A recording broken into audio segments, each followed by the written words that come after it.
যুদ্ধ বন্ধে ইরানের সঙ্গে ফলপ্রসূ আলোচনা হয়েছে।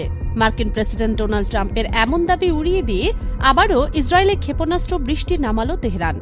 ২৪ মার্চ ইরানের ইসলামী বিপ্লবী গার্ড বাহিনী IRGC চলমান প্রতিশোধমূলক অভিযান ট্রু প্রমিস 4-এর ৭৮তম ধাপের বিধ্বংসী হামলা চালিয়েছে। নতুন দফায় ইসরায়েলে ডিমোনা, তেল আবিব ও ইলাতের মতো অত্যন্ত সংবেদনশীল লক্ষ্যবস্তুর পাশাপাশি ওই অঞ্চলে বেশ কয়েকটি মার্কিন সামরিক ঘাঁটিকে লক্ষ্যবস্তু করা হয়েছে।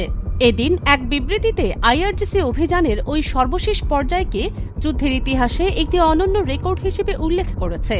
বিবৃতি অনুযায়ী দখল করা ইলাত বন্দর, সংরক্ষিত পরমাণু শহর ডিমোনা এবং উত্তর তেল আবিবের লক্ষ্যবস্তুগুলোতে ইমাদ এবং মাল্টিওয়ারহেড কদর ক্ষেপণাস্ত্র ব্যবস্থা এবং অ্যাটাক ড্রোন ব্যবহার করে হামলা চালানো হয়েছে। এ নিয়ে দ্বিতীয়বার ডিমোনাতে আঘাত হানল ইরান। এর আগের হামলায় ডিমোনা ও পাশের শহর আরদে ২০০-এর বেশি মানুষ হতাহত হয়। IRGCর ৭৮তম দফার হামলায় এরই মাঝে ইসরায়েলে নানা জায়গায় ক্ষেপণাস্ত্র আঘাত হানার তথ্য সামনে এসেছে। উত্তর ইসরায়েলের হাইফা শহরে ক্লাস্টার বোমা দিয়ে সজ্জিত কদর মিসাইল একটি বাড়িতে আঘাত হেনেছে বলে জানিয়েছে জেরুজালেম পোস্ট ও আল জাজিরা।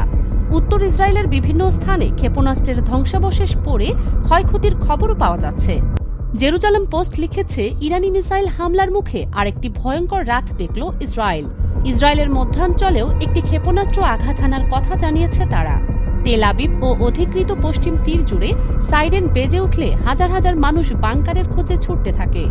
জেরুজালেম পোস্টে জানায়, মূলত ইসরায়েলের মধ্যাঞ্চল এবং উত্তরাঞ্চলের বিস্তীর্ণ এলাকাকে লক্ষ্য করে সর্বশেষ হামলা চালানো হয়, যার ফলে জেরুজালেম, হাইফা, তেল আবিব এবং পশ্চিম গ্যালিলি এলাকায় সতর্কতা জারি করা হয়েছিল।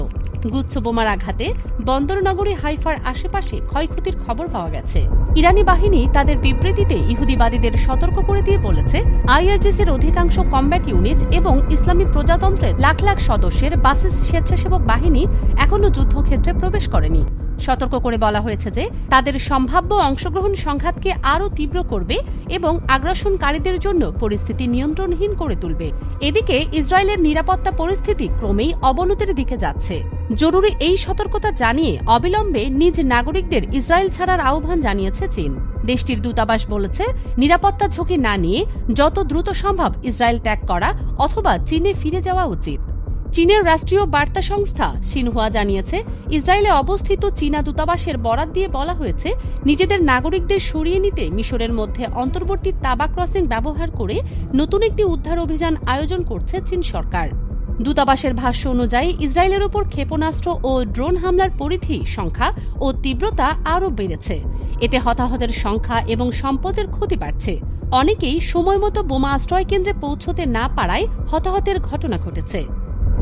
এছাড়া এখনও যারা ইসরায়েলে অবস্থান করছেন তাদের বিমানবন্দর, সমুদ্র বন্দর, বিদ্যুৎ কেন্দ্র, তেল শোধনাগার সহ গুরুত্বপূর্ণ অবকাঠামো বা সংবেদনশীল সামরিক স্থাপনা থেকে দূরে থাকার পরামর্শ দিয়েছে চীনা দূতাবাস। ফারজানা মৌসুমী, দুতিয়াল।